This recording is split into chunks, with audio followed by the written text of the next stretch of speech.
Приветствую вас, друзья! Меня зовут Арсик. И я рассказываю о том, как быстро, легко и, конечно же, правильно ремонтировать автомобили. Сегодня будем производить замену комплекта ремня ГРМ на автомобиле Audi A6 2016 года выпуска. Здесь установлен дизельный двигатель 2.0 TDI, поколение двигателя EA288, буквенное обозначение CNHA. Изначально владелец автомобиля приехал на станцию с жалобой на падение уровня охлаждающей жидкости в бачке, плюс остаются капли, можно сказать, лужи под автомобилем после стоянки. Довольно частая распространенная проблема на этих моторах – это течь насоса системы охлаждения, то есть помпы. Помпа установлена в приводе ремня ГРМ, поэтому полезем, посмотрим, разберемся и устраним данную неисправность. Именно в этом видео, которое доступно абсолютно для всех, будут показаны только основные моменты, нюансы, связанные с ремонтом, на что необходимо обратить внимание, чтобы выполнить данную процедуру, данную операцию. Так, чтобы быстренько, под чаек, вам было интересно, просто и полезно по максимуму. Ну а детальное, подробное, пошаговое видео будет доступно для спонсоров YouTube-канала. Там весь ремонт от начала до конца, от диагностики, заканчивая первым запуском двигателя после ремонта. Также там предоставлены усилия зажатия резьбовых элементов и все номера запчастей, которые я использовал для ремонта. Так что, если вам нужна детальная инструкция, если вы хотите поддержать развитие моего канала, призываю вас всех, становитесь спонсорами канала. Ссылка на оформление спонсора здесь внизу, в описании к видео и в первом закрепленном комментарии. Ну а сейчас основные моменты и нюансы, связанные с заменой ремня ГРМ 2.0 TDI EA288. Переходим к ремонту. В работе Audi A6, 16 год выпуска, с дизельным 2-литровым двигателем. Обозначение двигателя по программе мне бьет CNHA. В чем проблема? Течет антифриз. Предварительно я посмотрел, сделал диагностику, визуальный осмотр, как всегда. Течь со стороны ремня ГРМ. Сейчас хочу в первую очередь добраться, визуально оценить состояние водяного насоса. Разберем здесь немножко верх, снимем верхнюю защиту ремня ГРМ, посмотрим состояние водяного насоса, есть ли там подтекание по антифризу, и от этого уже будем отталкиваться в плане дальнейшего ремонта.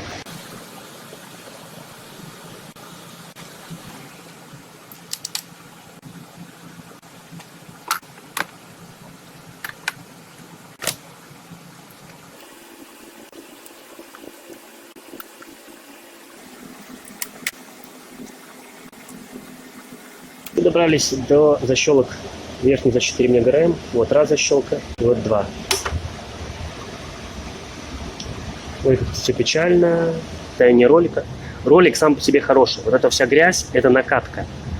То есть антифриз с пылью, с мусором, так сказать, со следами жизнедеятельности данного газораспределительного механизма накатывается на ролик. Постоянное присутствие антифриза вот так сказывается на элементах привода ГРМ.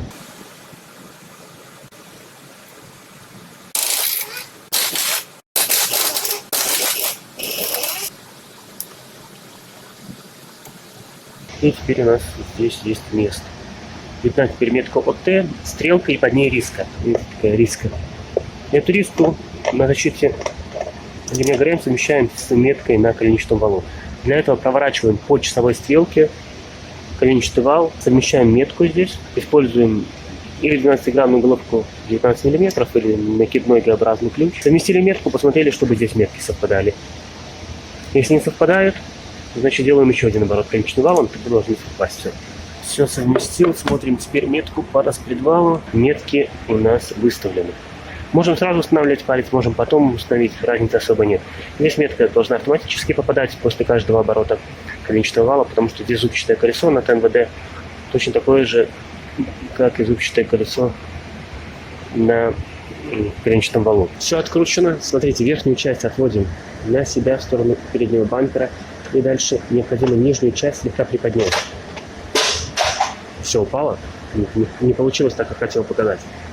Про что хотел показать и объяснить. То есть верхнюю часть отводим на себя и дальше здесь приподнимаем. Не тянем, потому что, видите, здесь имеется вот такой зацеп, который устанавливается в отверстие на корпусе переднего сальника коленчатого вала. Если просто тянуть, то здесь выломается. Это особо не страшно, даже если выломается. Тут 4 точки крепления, ничего болтаться, дребезжать не будет.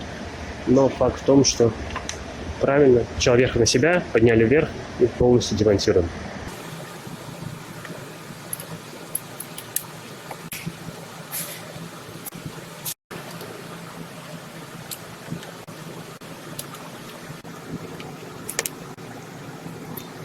Ролик один, ролик второй я убрал, натяжной пока еще на месте. Немножко уходит распредвал.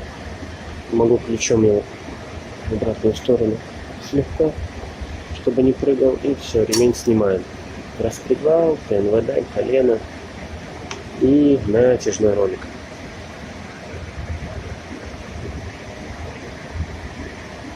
Вот здесь стрелочка видна на старом ролике, да, видите, видна стрелка.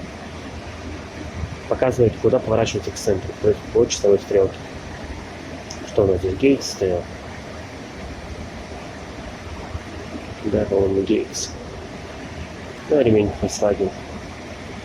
70 тысяч штук пробег, как я и говорил. Состояние, не скажу, что плохое, еще ремень не подбит. Здесь зубчики целые. Но уже в антифризе весь, поэтому мне все однозначно его. Уже антифризом пропитался. Крепление насоса я открутил. Подставляем емкость с антифризом и демонтируем водяной насос.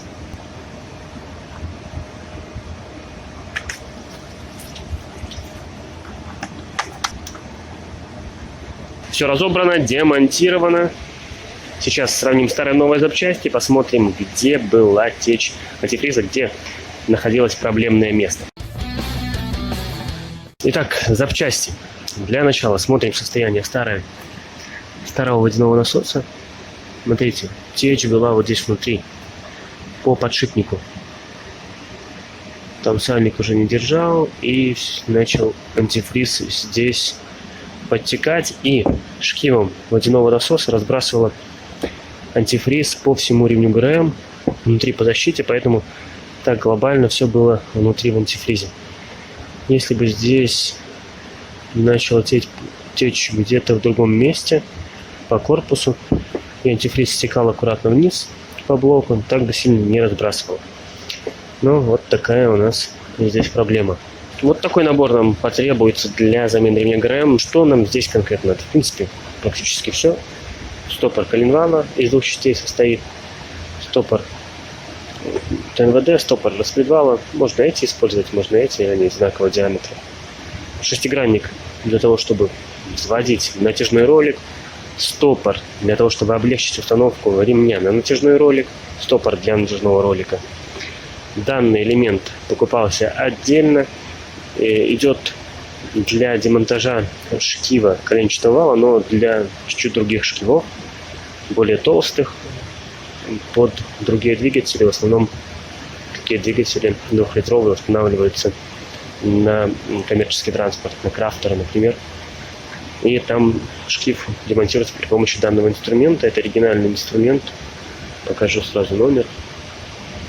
Вот такой номер. И это контрапора для удержания зубчатых колес при откручивании и закручивании. Раз, два, вот здесь в отверстие устанавливается. И вороток откручиваем, закручиваем, упираясь именно в данный инструмент. Нельзя откручивать и закручиваясь. В качестве стопора используя стопорный палец зубчатых колес, потому что обломается или уши крепления, или согнете палец. В общем, ничем хорошим это не закончится. Теперь осталось провести здесь провод аккуратно.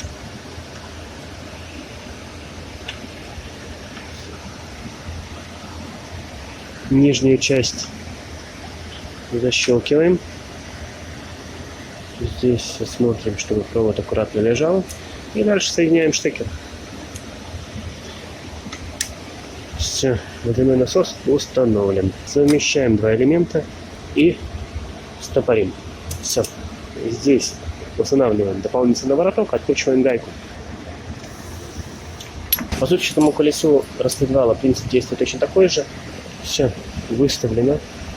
Здесь используем головку 18 мм.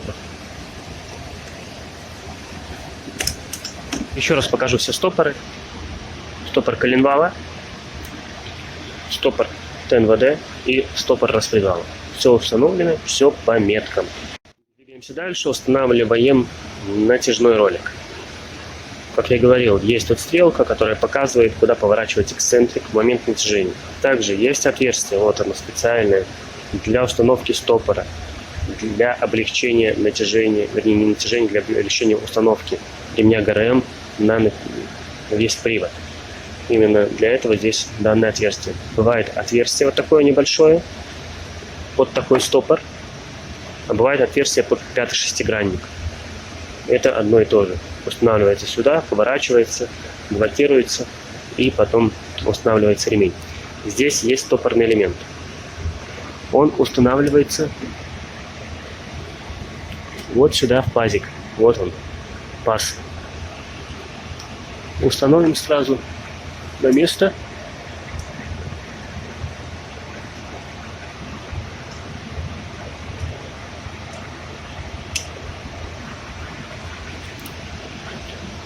И нажимаем новую гайку, слегка поджимаем ее, совсем слегка.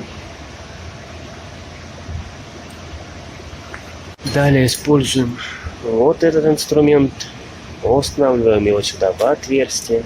Если его нет, можно подобрать какой-то штифт.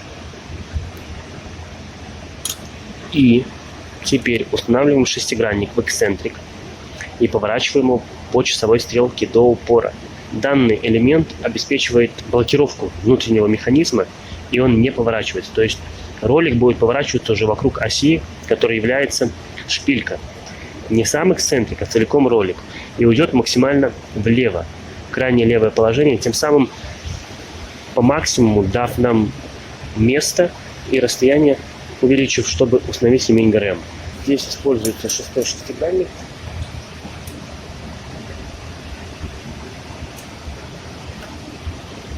Смотрите, видите, эксцентрик подходит до стопора, упирается в него, и дальше весь механизм поворачивается по часовой стрелке. И ролик уходит максимально влево. Все, дальше он не поворачивается. Поджимаем гайку в таком положении.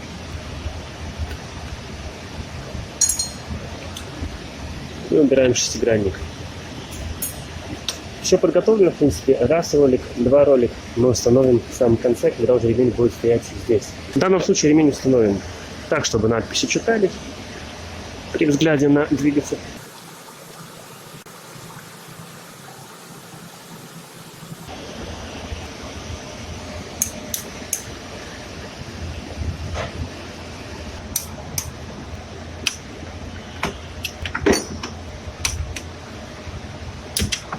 И также убираем стопор. Все готово. Ремень установлен. Все стоит по меткам. Натяжение в допуске. Убираем последний стопор. Это стопор коленвала. Делаем 2 оборота коленчатым валом. Подводим метку по колену и смотрим метки по ТНВД, по распредвалу и по натяжению ролика.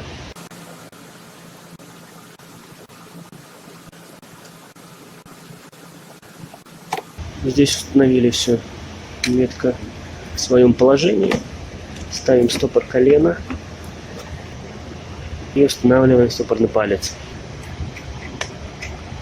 Идеально, как видите, он устанавливается, натяжение идеально и метка по ТНВД.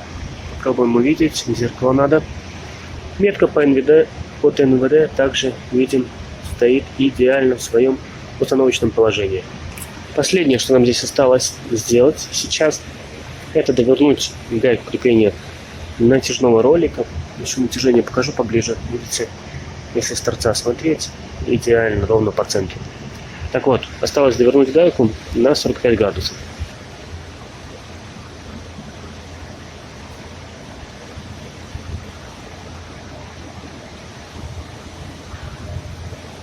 Гайка зажата, убираем стопоры. Натяжной ролик довернули, и чуть не забыл еще об одном важном элементе. Это вот этот маленький болтик крепления промежуточного элемента наступится под выпущенным колесом распредвала. Обязательно используйте герметик. Здесь устанавливаем его и зажимаем с усилием 9 ньютонов на метр. И осталось дело за малым. Закрыть ремень ГРМ, собрать автомобиль. Все основные моменты, нюансы, возможные вопросы, все я объяснил, рассказал, показал. Из важных еще уточнений: используем новые болты шкива коленчатого вала, помним, 4 болта. Нажимаем их усилием 10 ньютонов на метр и доворот на 90 градусов. Вот и все.